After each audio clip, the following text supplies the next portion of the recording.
거짓의 힘이라는 제목으로 함께 말씀 나누기 원합니다. 한 가지 질문을 드리겠습니다. 정직한 자가, 진실한 자가 승리한다고 믿으십니까? 아멘 하신 분도 소수가 계시고 그렇게 알고 있지만 사실 우리 삶의 현장에 그렇지 않은 또 경험들로 인하여 쉽게 답을 못하기도 합니다. 이 세상에서 또 이 세상 기준으로 항상 성공하지는 못합니다. 오히려 말씀대로 살고 정직하게 살면 실패해보고 또 손해볼 때가 많을 수도 있습니다. 그러나 결국에 우리가 알아야 될 것은 진리편에 선 그 자체, 정직하게 사는 삶 그 자체가 성공의 삶이요 승리의 삶이라고 믿어야 되는 것입니다. 실제로 어둠이 빛을 이길 수 없지만 이 세상에서 어둠의 힘은 상당히 강력합니다. 거짓이 진실을 이길 수가 없죠. 그러나 이 세상에서 거짓의 힘이 얼마나 또 파워가 있는지 모릅니다. 그래서 사람들은 어둠의 세력인 줄 알면서 그 사람이 거짓 건세자이고 거짓인 줄 알면서 그 앞에 줄을 서려고 합니다. 그래서 그 사람이 어둠에 속했던 그렇지 않던 전혀 상관하지 않습니다. 당장 나에게 이익이 되고 내가 크게 손해보지 않고 왕따 당하지 않는다면 그 사람이 악한 자들이든 또 어둠에 속한 자들이든 돈을 쥐고 있는 사람, 권력을 쥐고 있는 사람이기 때문에 내 밥줄과 관계에 있기 때문에 그 사람 편에 서려고 하는 죄인의 또 연약함을 보게 되어집니다.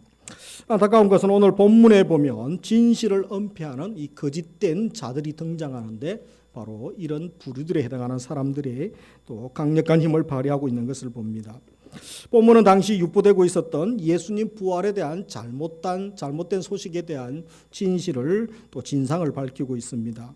제자들에 의한 예수 시체 도둑설이 사실 제자들이 헛소문을 퍼뜨린 것이 아니고 그들 당국자들 입에서 나가고 그들이 조작했던 조작설임을 또 알려주고 있습니다. 그래서 사실은 대제사장들이 꾸몄고 군병들이 돈에 매수되었죠. 그들이 퍼뜨린 유언비어라는 것이었습니다. 따라서 이 유언비어가 날조되었다는 것은 실제로 예수님의 부활이 더욱 강력한 사실임을 또 반증하고 있는 내용일 수도 있는 것입니다. 그래서 본문의 11절에 보시면 여자들이 갈 때에 예수님 부활 소식을 알리기 위하여 이제 가게 되죠. 같이 읽습니다. 경비병 중 몇이 성에 들어가 대제사장들에게 알리니. 그래서 이 경비병들은 부활의 기쁜 소식을 알려주기 위하여 간 자들이 아닙니다. 제자들과 달랐던 것이죠. 바로 지금 그들도 기절할 시체처럼 될 정도로 너무나 놀랍고 어이없는 황당한 일이 벌어진 것이죠. 그래서 이것을 그들을 고용했던 대제사장에게 보고하기 위하여 달려가고 있었던 것입니다. 아마 이들이 로마 군인이었다면 로마법에 따라 시체를 지키지 못한 것은 사형에 처할 수 있는 것이었습니다. 그런데 이 시체였던 예수께서 다시 살아나셨기 때문에 이것은 그들도 불가항력이죠. 그들의 힘으로는 막을 수 없는, 예수님의 부활을 막을 수 없는 일이었습니다. 그래서 그들은 무덤을 지키라고 지시했던 로마 당국자 또 종교 지도자들, 유대 당국자들에게 찾아가게 되죠. 그래서 이런 상황을 자세하게 보고하고 있는 것입니다. 이 종교 지도자들이 사실 정직한 사람들이었다면 경비병들이 자초지정을 또 보고할 때에 우리가 메시아가 예수님이 진짜 메시아였는데 그분을 우리가 죽였구나, 우리가 죄인이구나, 가슴을 찢으면서 저들이 통해 자복하고 회개했어야 했던 것입니다. 그런데 12절 이하에 보면 이들의 반응은 오히려 반대의 반응이 일어납니다. 이 사악한 그들은 부활의 역사적 사실 앞에서 회개하기는커녕 오히려 거짓 작당하는 모습을 봅니다. 우리 12절에 보시면 그들이 장로들과 함께 모여 의논하고 군인들에게 돈을 많이 주며 13절 같이 읽습니다. 이르되 너희는 말하기를 그의 제자들이 밤에 와서 우리가 잘 때에 그를 도둑질하여 갔다 하라. 그래서 얼마나 모순된 일입니까? 이 시체를 훔쳐가지 못하도록 저들이 돈을 써가면서 또 경비병들을 지키게 하죠. 근데 지금은 또 무슨 일을 하고 있습니까? 우리가 자는 사이에 제자들이 시체 훔쳐갔다. 이 거짓말이죠.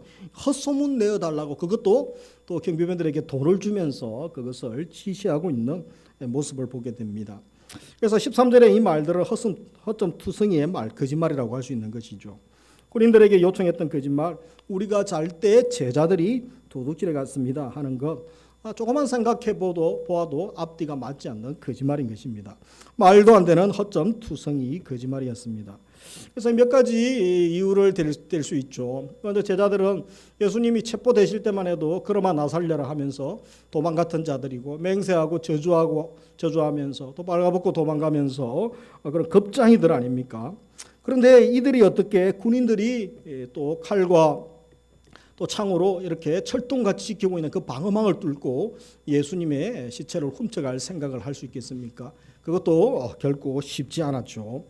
또 군인들이 지키는 이 바쁜 와중에 시체를 훔쳐가는 것도 뭐 가능하다고 할지라도, 그런데 요한복음에 보면 또 수건과 세마포를 따로 정리해 두었는데, 그것은 인간의 힘이 손으로 닿지 않는 자연스럽게 그렇게 세마포가 내려가 있는 그런 모습이죠. 그것을 다시 정리할 시간이 어디에 있었겠습니까? 그런 여유가 없었다는 것이죠. 더 기가 막힌 것은 자기들이 잠든 틈에 도둑질해 갔다고 하면서 훔쳐간 자들이 제자들임을 저들이 이야기합니다. 어떻게 잠들었는데 제자들이 훔쳐가는 것을 보았겠습니까? 그 당시에 CCTV가 있었던 것도 아닌데, 그래서 이런 것들을 종합해 보면 당시 무덤 보호 규율은 상당히 엄격했다고 합니다. 그런데 이런 식으로 소위 시체 도둑설을 만들어내는 것은 상식적으로도 너무 허점이 많은 허구에 불과함을 알 수 있는 것입니다. 그런데 문제는 이 세상에서 이런 뻔한 거짓말을 사람들이 통하고 또 뻔한 거짓말을 하고 또 그런 것을 잘 또 통용된다라는 것이죠. 그리고 이런 뻔한 거짓말을 하려면 또 어쩔 수 없이 돈으로 매수해야 되죠. 그래서 이 돈과 범죄는 뭐 뗄래야 뗄 수 없는 관계 아닙니까? 그래서 13절에 있는 것처럼 군인들에게 돈을 많이 주며 이 돈을 많이 주지 않을 수 없는 그런 상황이었습니다. 또 경비에 실패하여 시체를 도난당했다고 말하면 결국 이제 경비병들에게 책임을 묻게 되죠. 직무태만으로 빌라도에게 보고가 들어가게 되면 경비병들은 어려움을 당할 수밖에 없습니다. 그래서 이 장로들과 대제사장 또 장로들이 눈치를 챘죠. 그래서 14절에 무슨 말을 합니까? 만일 이 말이 총독에게 들리면 빌라도에게 보고가 되면 우리가 권하여 너희로 근심하지 않게 하리라. 그래서 우리가 알아서 처리해 주겠다. 우리가 돈을 쓰든지 또 정치적으로 잘 우리가 해결해 주겠다. 걱정하지 말고 너희들은 우리가 전한 거짓말만 잘 소문 퍼뜨리고 입 닫고 있으면 된다. 이렇게 돈으로 매수하여 입 단속하고 있었던 것입니다. 예나 지금이나 사실 또 진실에 입각하여 대화를 하고 일을 처리하는 것이 아닙니다. 자신들의 목적을 위해서 거짓말로 회유하죠. 때로는 폭력으로 협박합니다. 이것을 위해 모든 사람들이 좋아하는 돈을 사용했습니다. 그래서 사실 이렇게 돈의 위력은 대단한 것이었습니다. 사람들이 돈을 좋아합니다. 그래서 군인들도 15절에 보면 군인들이 돈을 받고 가르친 대로 하였으니 같이 읽습니다. 이 말이 오늘까지 유대인 가운데 두루 퍼지니라. 그래서 여기에 보면 거짓말이 먹혀들었죠, 그죠? 돈이 효력을 발휘했던 것입니다. 군인들이 그들의 돈 받고 매수된 대로 했던 것이죠. 그래서 옛날이나 뭐 지금이나 마태복음이 기록될 때만 해도 이 거짓말이 통용되었던 거죠. 나돌고 있었고 또 부활 소식을 방해하는 자들이 상당수 힘을 가지고 예수님의 부활을 또 저지하려고 했던 모습들을 보게 됩니다. 그래서 거짓의 힘은 상당히 강함을 알게 됩니다. 예수님 죽일 때도 저들이 이런 방법을 썼죠. 저들이 거짓과 돈으로 저들이 예수님을 공격하고 죽이지 않습니까? 그래서 신성모독이라는 제목으로 사형을 언도할 수 없기 때문에 로마법에 맞게 예수님을 죽이려면 밀란 주동자, 이 반란자로 예수님을 몰아붙여서 결국 예수님이 십자가 또 형을 언도받게 하죠. 그것을 위해 거짓 증인들을 세웁니다. 무엇으로 세웠겠습니까? 돈으로 다 매수한 것이죠. 그리고 지금 예수님 부활을 숨기기 위하여 제자들이 예수님 시체를 훔쳤다고 거짓말을 만들어내고 또 돈으로 경비병들을 매수하고 있는 것을 보게 됩니다. 히틀러의 보좌관이었던 사람이 있었습니다. 이 요제프 괴벨스라는 사람이죠. 이 사람은 히틀러가 어떻게 도왔냐면 이제 방송을 통하여 대중을 선동하여 히틀러의 독재를 도왔던 자입니다. 그가 유명한 말을 했습니다. 세계적인 거짓말장인데 거짓말은 처음에는 부정하고 그 다음에는 의심합니다. 그래서 처음에는 거짓말이라는 거 알죠. 그러나 두 번째는 의심하죠. 세 번째 반복해서 들으면 결국에는 믿게 된다. 거짓과 진실의 적합한 배합은 100%의 거짓보다 더 큰 효과를 얻는다. 그래서 순수한 거짓말보다 뭐죠? 진실이 섞인 거짓말을 하면 사람들은 긴가민가 하면서 이제 그것을 또 믿게 된다는 것입니다. 승리한 자는 진실을 말했느냐 따위를 추궁당하지 않는다. 그가 유명한 말을 했죠. 나에게 한 문장만 달라. 그러면 누구든지 범죄자로 만들 수 있다. 얼마나 대단한 사기꾼이고 거짓말장입니까? 그래서 이런 전문 거짓말장이가 말하면 사람들은 진실이라고 사실이라고 믿게 됩니다. 사기꾼처럼 생긴 사람, 저 사람 사기꾼 같다. 그런 사람들은 고수가 아닙니다. 진짜 사기꾼은, 고수들은 뭐죠? 참 착한 사람, 괜찮은 사람, 나에게 도움이 되고 친구가 되었으면 싶은 사람, 그런 사람들이 사기꾼이라는 거죠. 그래서 그 사람 그럴 줄 몰랐는데 그 사람 너무 착한 사람인데 그러면서 속아 넘어가게 된다는 것입니다. 이것은 성경에도 그런 부류들이 많이 있음을 언급하고 있습니다. 고린도후서 11장 14절에 보면 이것은 이상한 일이 아니다. 사탄도 자기를 광명의 천사로 가정하나니.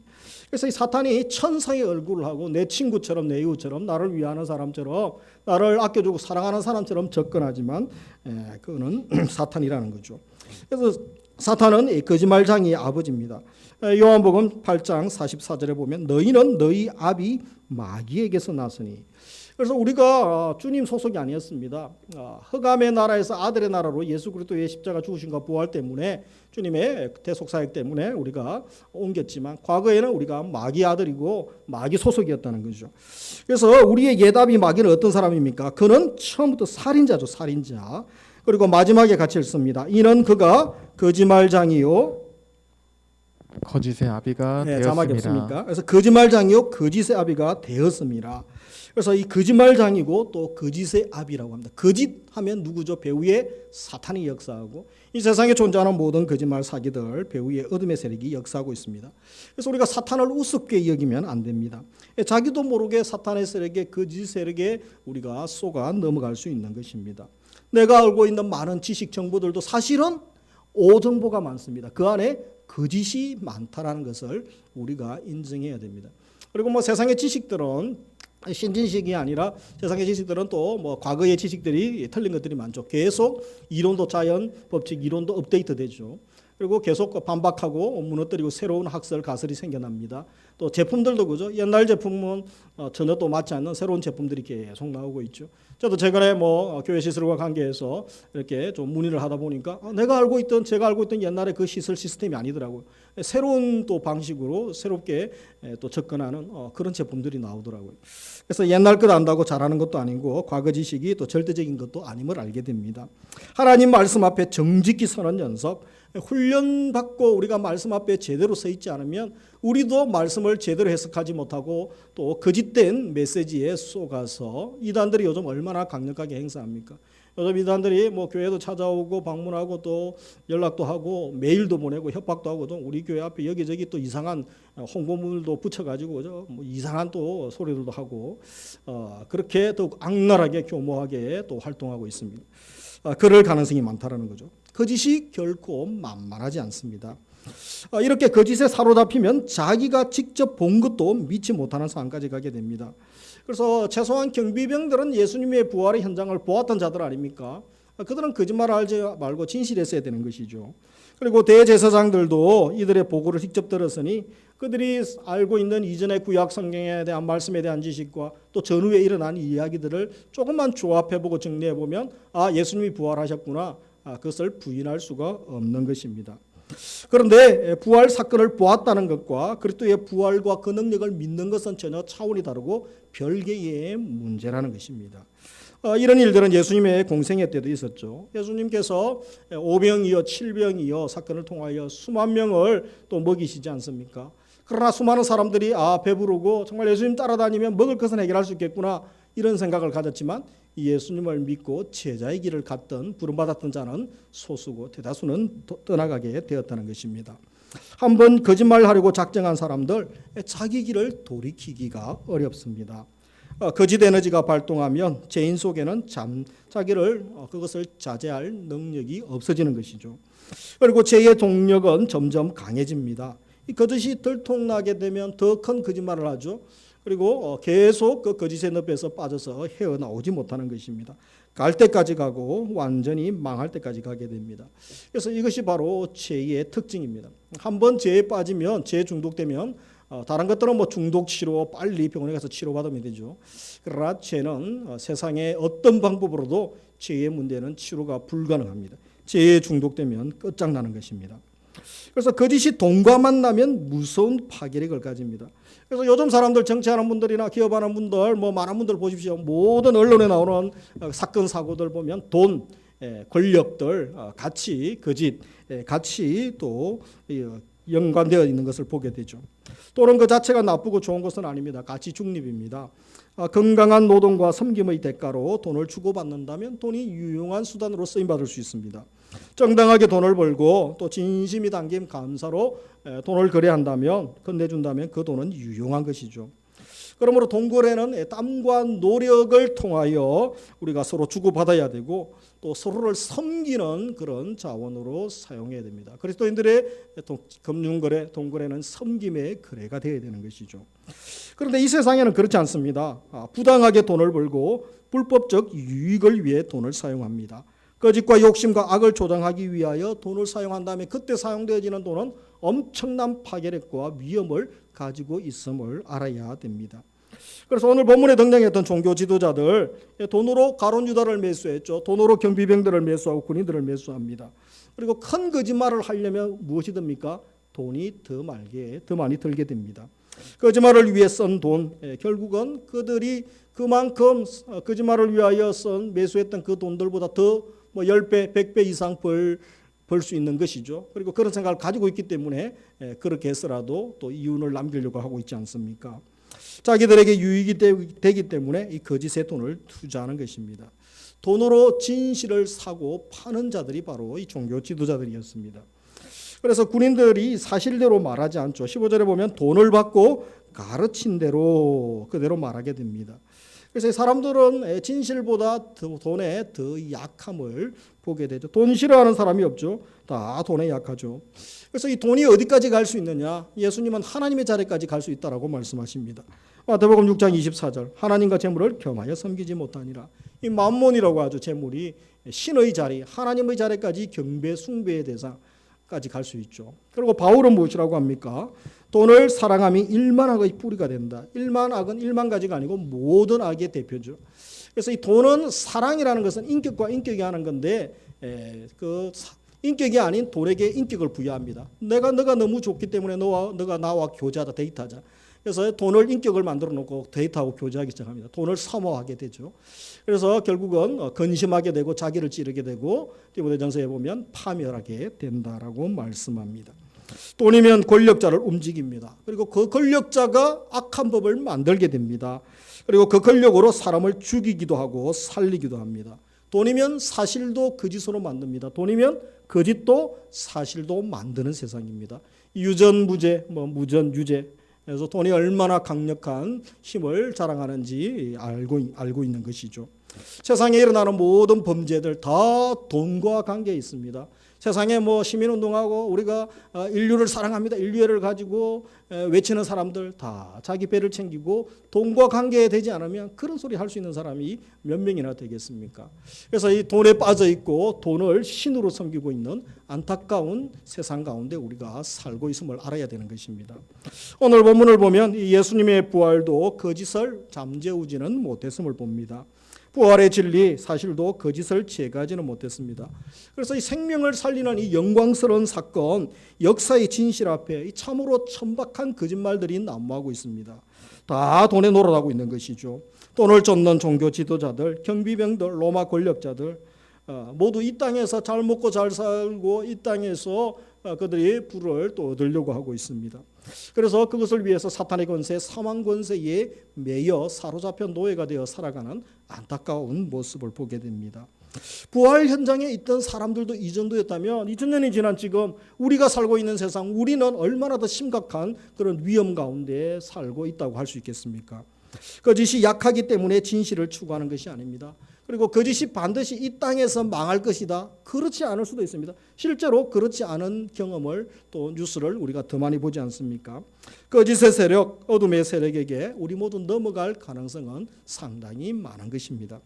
그렇기 때문에 우리 모두가 기도해야 되죠. 또 말씀 앞에 서야 됩니다. 그래서 매일 주님의 은혜를 구해야 됩니다. 매일 주님의 은혜 없이는 살 수 없죠. 날마다 주여 오늘도 은혜 주시고 불쌍히 여겨주시고 내 힘으로는 살아갈 수 없습니다. 주님께서 힘주시고 능력 주옵소서. 성령의 능력과 지혜를 주시고 죄를 이기고 세상을 이기고 환경을 이기고 마귀와 싸워서 비성경적인 가치와 창조 질서를 또 위반하는 것들과 세력들 또 그 질서 가치 이념들과 싸워 이기게 하옵소서. 날마다 능력을 구해야 됩니다. 매일 주님의 은혜를 구하고 정직과 진실에 목숨을 걸어야 되는 것입니다. 우리가 거짓과 제약된 돈에 거짓된 돈에 한번 이런 유혹에 빠지면 그리스도인들이 진실된 말을 못합니다. 한번 딱 해야 될 그 진실된 말, 정직한 말을 공동체 가운데 해야 될 때가 있죠.